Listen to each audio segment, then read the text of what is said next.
Typically, what we have seen in cases like this, when a regulator investigates, an acquisition that was done in the past, is there could be a fine, and there could be a hefty fine given, the size of the acquisition. Although we don't know what the investigation was all about, so there are very little details on what transpired. But my sense is this is the timing is influenced by the trade negotiations and what's going on with the U.S. Look, at the end of the day, China knows that Nvidia has some of its largest potential customers in China, and they would prefer those customers to get off of Nvidia dependency. I mean, that's the one thing that it's very obvious from the Chinese government. They don't want their largest customers of large language models to be relying on Nvidia chips. Right. It's a national security issue for them. China had approved the Nvidia purchase of Mellanox, a $7 billion deal, on the condition that Nvidia not discriminate against Chinese companies. That wording is very vague. How do you interpret that? Well, so, I mean, look at, how many architectures have been released by Nvidia since then.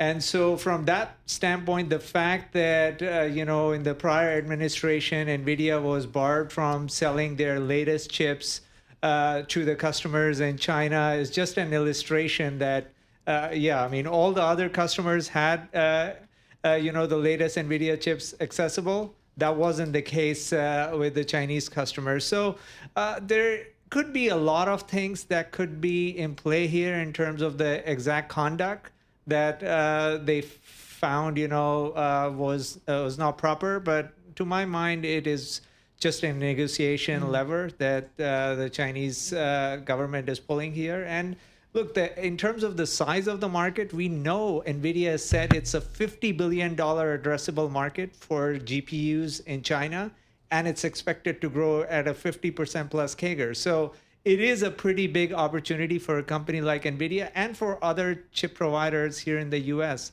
And from that standpoint, they could see the stakes are pretty high for companies that want to do business in China.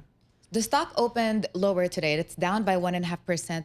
How do you see this affecting investor sentiment around Nvidia? Like, what are potential downside risks to the stock? You alluded that it could be just noise and the timing is curious, but still, investors must be a little bit rattled at the very least. So what Nvidia started doing is they've started embedding that in the guide. They said if they were allowed to sell H20s to China in 3Q, it could add another $2 to $5 billion for the quarter. So that's how they guide going forward because of all the uncertainty. And remember, the US government may be getting a 15% cut of those Nvidia or Blackwell sales in China. So that's where the administration is negotiating. They want a cut of the chip sales. So I think everyone is involved, which is very surprising. You would think it's a company that is doing business, but in this case, there's a big geopolitical dimension to the entire thing that's going on here. Yeah, so it makes it extra complicated. At the same time, or maybe separately, I'm not sure which one it is, China has opened an anti-dumping investigation into some U.S.-made analog chips. So the companies affected here would be Texas Instruments, Analog Devices, Broadcom, and onsemi. What can you tell us about this? Well, so again, I think when it comes to the analog side, the drivers are very different. Like we are supply constrained on the GPU accelerator side. On the analog side, the auto chip market has been pretty lackluster when you compare that to the overall chip complex. And so from that perspective, everyone is trying to find a lever to boost their sales given the lackluster demand. And I don't think there was any anti-dumping, but that's where the negotiation aspect comes into play that, okay, TI is another company that does business in China. What have they been up to? Is there anything in the conduct that they could point to? And so to my mind, it's probably a reflection of that. Maybe very briefly, what lessons should other U.S. and foreign semiconductor companies take from this experience in terms of risk to China, regulatory backlash, or conditional approval being revisited after a deal? That doing business in China is getting harder and harder. I mean, if you're a company that relied, like look at Synopsys, the stock dropped 30%.